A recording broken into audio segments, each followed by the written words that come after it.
Hey everybody, how's it going? Before we begin, I want to show you something real quick. The other week it was my birthday, and a very good friend of mine got me this t-shirt. See that? The old Paint Master from Hollow Knight. And if you're not on board with Hollow Knight, you can get out of here. And I'm just going to give you the reverse. So don't you mind me. Just going to scoop myself down. You see that? I don't even know if that's in shot. I'm just going to give you a little up and down. See that? It's a pretty dope shirt, I think you can all agree. Hollow Knight, absolutely incredible game, and we both love it, and I love this t-shirt. But enough about that, let's paint today's model. Here he is. He's only little, because we're going to put him on a little stony bridge. So let's do that. But before we begin that, I need your help on something. Fuck. The way YouTube works these days is no longer more about viewer duration since the introduction of shorts. What YouTube likes nowadays is what they call viewer satisfaction, which basically equates to how much the person enjoys the video. And the way that YouTube determines that is by engagement, so likes, comments, shares, hitting the subscribe button on a video. All these things are what basically equates to what YouTube deems good content. So if you do enjoy the content from this channel and what I'm putting out, you see this thing here? That's the like button. So if you do enjoy the videos, give that a little slap. If you haven't already, slap the old subscribe button as well. Drop a comment, say how much you love the t-shirt. It will make me and my friend very happy. And that will help this channel reach new viewers and help me to create the content that I love doing that hopefully you guys enjoy watching. So that's about it. Let's paint the little angry, head smashing, pumpkin head dude.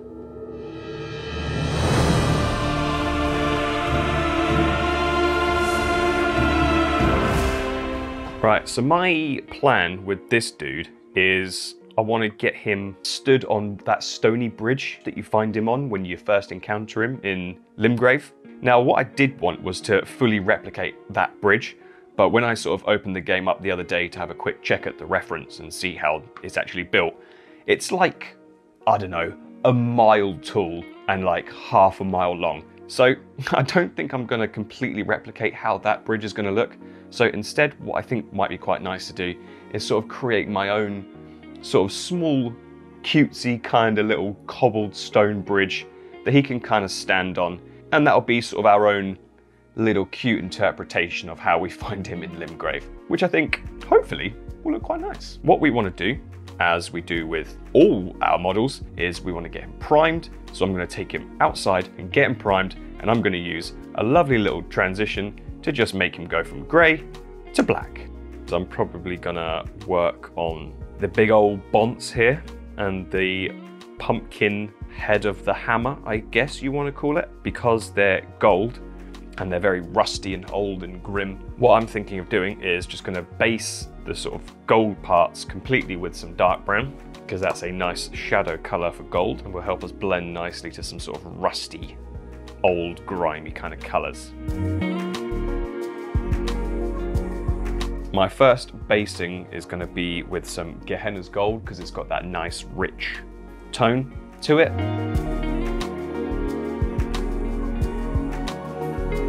See how that brown is nicely mixing in with the gold? Like it's working as a really cool shadow tone already. Now to tie those two together and add a bit more contrast going in for our base layer, I'm going to use some of this Targor Raid Shade, which is something that a very good friend of mine suggested to use for gold, and it's going to give us a real deep, rich, ready kind of hue to it. Right, now that the shader's dried, we can pop back on another layer of that gold, and that should start brightening things up a bit. Don't want to hit the corners, I want to keep them nice and dark. Next up, I'm going to mix in some of this copper colour, just to get a bit of variation with these metallics. And I'm going to brighten some things up with this bright gold pigment.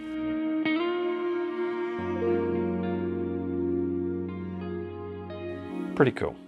Let's do his skin. This is pretty whack looking skin, pretty burnt, pretty dark. So we'll be using some dark pinky kind of colours to base him with.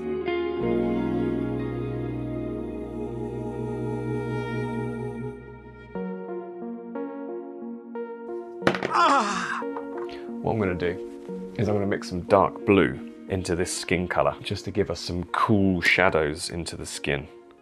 in all the little areas where shadow will be most. Just get them with this blue mix colour.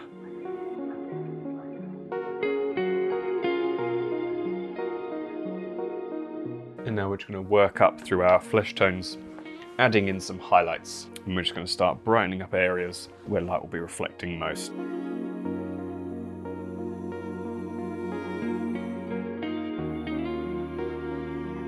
I'm going to move up into my Kislev flesh, and that's going to be my bright highlight tone. And then I'm just going to start blending between them all.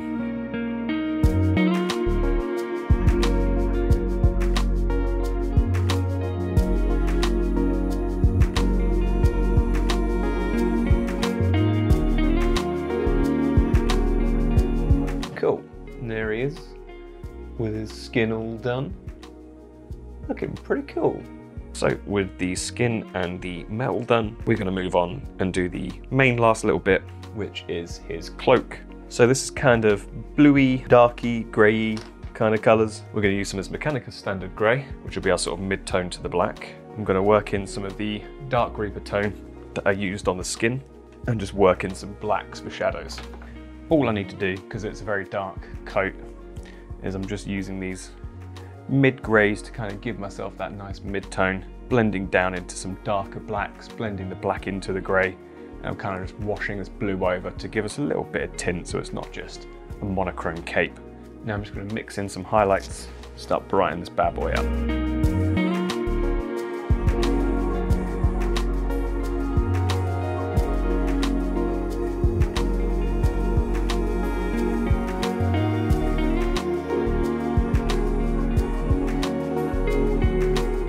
Voila, there we go, one cape, done. So all that's left to do is just do the little decals. We've got the little drippy bits under the chin here, we've got the chains, and we've got the handle of the weapon to do, and the shin pads. So we'll do the wood parts now, and I'm going to highlight them with some lighter brown colours.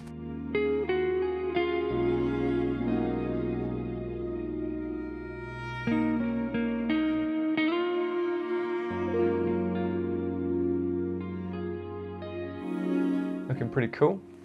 I'm just going to add a wash over pretty much all of it apart from the skin with some Agrax Earthshade to give a little bit of dark grittiness to it. I'm going to get it nice and thin. Don't want to overpower it, I just want to add a bit of deepness, you know. I'm going to give a quick little gloss to his back as well with some Null Oil. Cool, there he is. Pretty fancy. I think we can put him to a side to dry, and whilst he's drying, I think we can make a bridge. Oh, okay. So I'm going to be making a stone bridge, kind of in the same style as the one in Limgrave, but I'm going to make it a little bit different. It's always good to have an artistic interpretation of things, I suppose. So I started off by mapping out my bridge design and folding it in half so when I cut it, it's symmetrical both sides. Then it's just a case of cutting out the centre parts of the bridge just to sit between the two ends. Now with my nice new fancy hot glue gun, I can just stick the pieces together to create the basic shape. Then it's time to create hundreds and hundreds of tiny bricks to build up our bridge.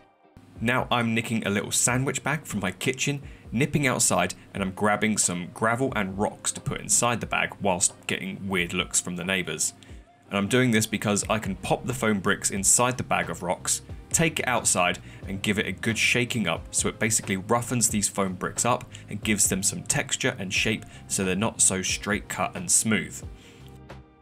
And voila, I just need to sort through them and remove the real stones. Now time to piece it all together, starting off by gluing some pillars onto the ends of the bridge. Then on top I'm gluing on some low riding walls. Then creating the little arch that sits in the centre with some larger bricks. And just starting to build out the front wall with these little cobbles. I'm just cutting little triangles from the oblongs so they can sort of sit nicely in the corner parts, just so it's all nice, flush and snug. And repeat what I did on the left side to the right side, and we'll have a fine ass looking wall. Then take a whole heap of squarish flagstone looking rocks and I'm starting to build up the pathway on the bridge, and I'm leaving gaps between some of them where I can later put some grass and flocking. Using kitchen foil is a good way to add stony texture to foam, and then using a toothpick or a knife or a pencil to score into it to create the look of individual bricks. This piece is going to be my bridge butt and front butt, coming together quite nicely. Then slowly but surely start adding in these bricks all around to start making it look like a real stone bridge. Can't forget the inside walls on the bridge. I don't want any exposed cardboard on this fella. Last little pieces will go on the pillars and across the top of the wall, and we should be ready to rock and roll.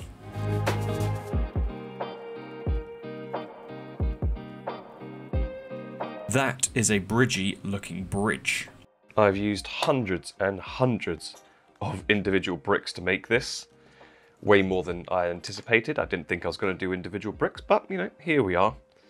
And we have a full stone bridge. Pretty cool.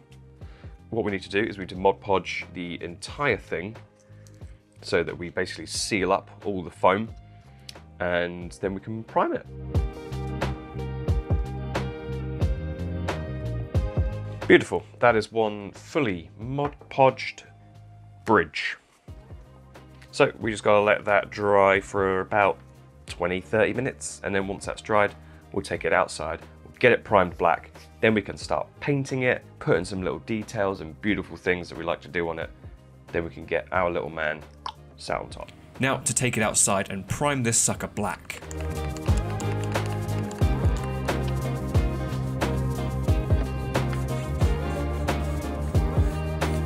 Lovely. So now we have a fully blacked out bridge, we can start to look at painting it. Starting off, we'll get a good application of grey acrylic across the whole thing as our main stony Tony. Then pick out random bricks and cobbles to brighten up with some lighter greys and whites.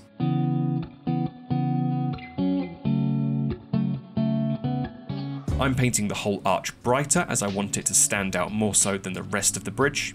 Next, I'm adding some dark browns into the bricks to add some variation and distinction between them. And following suit with that, I'm adding some more dusty brown tones to the other ones, and we should hopefully get a good mix of tones all together. There we go. It's looking a bit ridiculous at the moment, but no worries, trust the process. It does look a bit like a Rubik's Cube, but you know, we'll fix that in the next step, don't worry.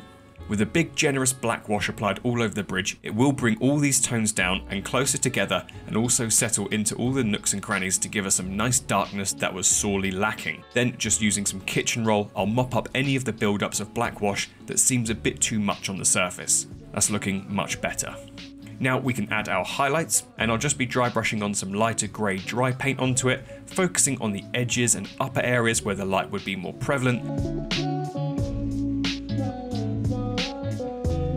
Then doing the same again with some dry white paint, but much less paint being used, and focusing in much smaller areas than I did with the grey, just to really oomph up those highlights. Wonderful. Now we can start adding some nature. I'll start off by dotting around some grass tufts into the gaps left on the path up top, tucking them in nice and deep into the crevices so they sit nice and flush.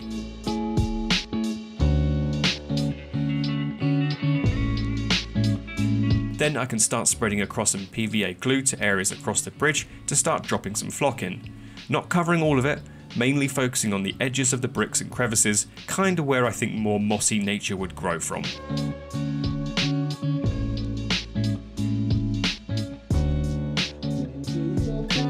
And look at that! That's a stony looking bridge if I ever did see one. Okay, here we are. Here's the bridge. It's dried. Glue's settled in. Oh god, didn't mean to drop it. Glue's settled in nicely. It's looking, I think that's looking pretty cool, to be honest.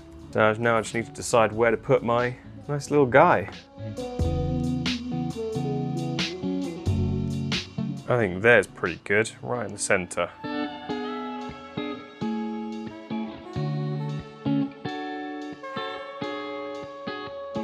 Look at him. It's kind of cool. I had this thought where I kind of wanted some drippage coming from like his weapon, as if he like just smashed something, and I'm thinking I might try and use some of this hot glue and kind of like build up a kind of like sticky puddle kind of thing. I don't know if it'll work, but we'll give it a go.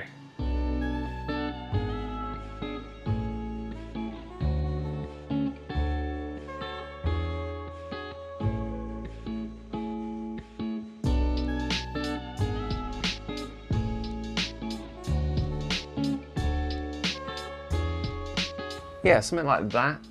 So it's kind of like gross, and then I can just kind of hopefully paint it with some of my favourite coagulated blood, and it can look like he's just smashed something to death.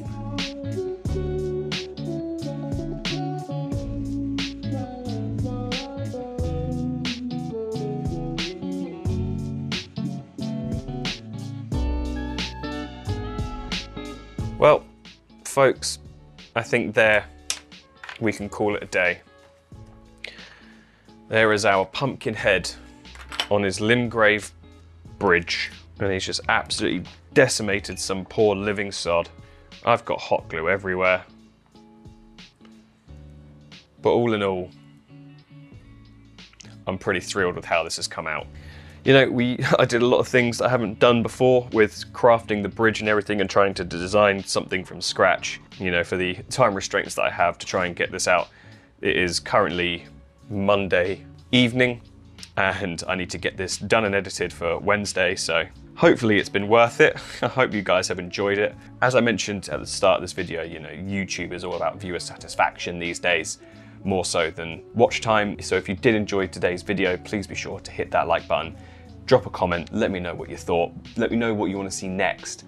Hit that subscribe button if you haven't already. You can turn on the bell notifications as well, so you get informed as soon as a new video is dropped, and that will help boost the channel a lot more and reach new viewers, which is essentially what we want to do. But yeah, I hope you enjoyed today's episode, and I'm going to leave it at that, and I will see you all next week.